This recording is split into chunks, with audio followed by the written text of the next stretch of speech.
Hello guys, അപ്പോൾ തുടങ്ങാം. നവാഗതനായ ജിതിൻ കെ ജോസ് സംവിധാനം ചെയ്ത് സാക്ഷാൽ മമ്മൂട്ടി ആൻഡ് വിനായകൻ അഭിനയിക്കുന്ന കളങ്കാവൽ സിനിമയുടെ ട്രെയിലർ അവർ റിലീസ് ചെയ്തിട്ടുണ്ട്. അതാണ് നമ്മൾ ഇന്ന് റിയാക്ട് ചെയ്യാൻ പോകുന്നത്. സോ കേരളയിൽ ഡിസ്ട്രിബ്യൂട്ട് ചെയ്യുന്നത് ദുൽഖർ സൽമാന്റെ വേഫറർ ഫിലിംസ് ആണ്. അപ്പം വാപ്പയും മകനുമായിട്ട് ഒരു 1.5 പൊളിക്കാണ് വരുന്നത്. ആൻഡ് ആഫ്റ്റർ ഓൾ നാളെ കാന്തായ റിലീസ് ഉണ്ട്. എല്ലാം മിന്നിച്ചേക്കണേ. അപ്പൊ ഗൈസ് വാ, നമുക്ക് റിയാക്ട് ചെയ്യാം. മമ്മൂട്ടി കമ്പനിയാണ് അപ്പം പ്രൊഡ്യൂസ് ചെയ്യുന്നത്. The venom Bennett can be suppressed forever. S.P. Eden. പടം ഫുൾ വിഷം ആയിരിക്കും. തിരുവനന്തപുരം ജില്ലയുടെ തമിഴ്നാട് അതിർത്തിയോട് ചേർന്ന് കിടക്കുന്ന കോട്ടായിക്കോണം എന്ന ഗ്രാമം തമ്മിലുണ്ടായ നിസ്സാരമായ തർക്കം അവരുടെ സുഹൃത്തുക്കൾ ഏറ്റുപിടിച്ച് വലിയ വിനായകൻ മമ്മൂട്ടി. പിന്നീട് അത് നാട്ടിലെ 2 പ്രബല സമുദായങ്ങൾ തമ്മിലുള്ള ഒരു ലഹളയായി മാറുന്നു. ആ വർഗീയ കലാപത്തിന്റെ തായ്വേരുകൾ തേടിച്ചെന്ന കേരള പോലീസ് പ്രത്യേക അന്വേഷണ സംഘത്തിനു മുന്നിൽ അവിചാരിതമായി തുറന്നു കിട്ടിയ ഞെട്ടിക്കുന്ന തെളിവുകളുടെ കഥ. തിരഞ്ഞ് ഒടുവിൽ തങ്ങൾ എത്തി നിൽക്കുന്നത് ഒരു മഞ്ഞുമലയുടെ അറ്റത്താണ് എന്ന് തിരിച്ചറിഞ്ഞു. നമ്മൾ മുമ്പേ ചർച്ച ചെയ്ത പോലെ ഇതൊരു ക്രൈം ത്രില്ലർ ഇൻവെസ്റ്റിഗേഷൻ മോഡലാണ് പോകുന്നത്.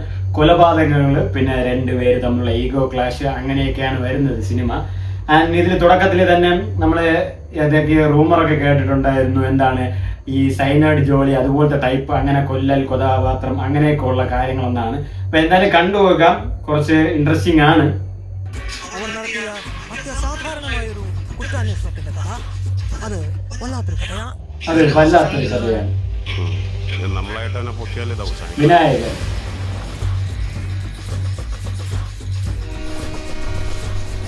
സാറേ, അമർ ഇത്രയൊക്കെ ചെയ്തിട്ട് എങ്ങനെയാണ് സാറേ ഞാൻ സമ്മാനം തിരിച്ചു പോണത്? സാറേ, നമ്മൾ വിചാരിച്ചത്ര ബില്യൻ അല്ലെന്നാണ് തോന്നുന്നത്. DSIയിലുള്ള പുള്ളിയുണ്ട്. Directed by Jithin K Jose.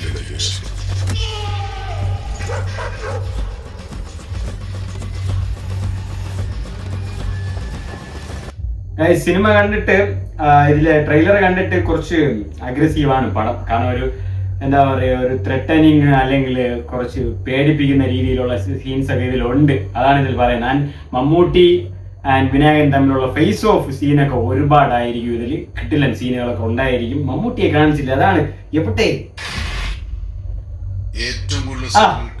കിട്ടിയിട്ടുണ്ട്.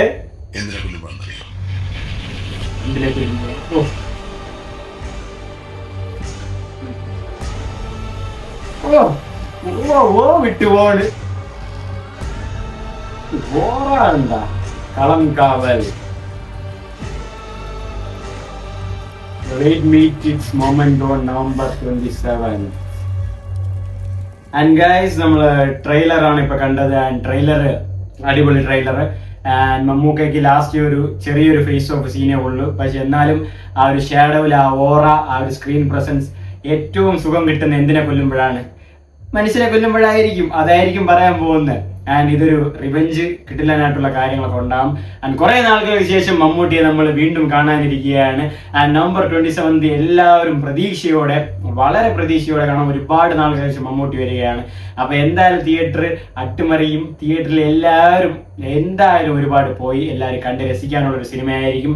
ആൻഡ് ജിതിൻ കെ ജോസ് എങ്ങനെയാണ് മമ്മൂട്ടിയെ പ്രസന്റ് ചെയ്യുക, പിന്നെ മമ്മൂട്ടി അറിയാമല്ലോ, മമ്മൂട്ടിക്ക് എങ്ങനെയാണ് ഒരു വില്ലനിസം ചെയ്യണമെന്ന് പറഞ്ഞു കൊടുക്കേണ്ട ആവശ്യം നമുക്കില്ല.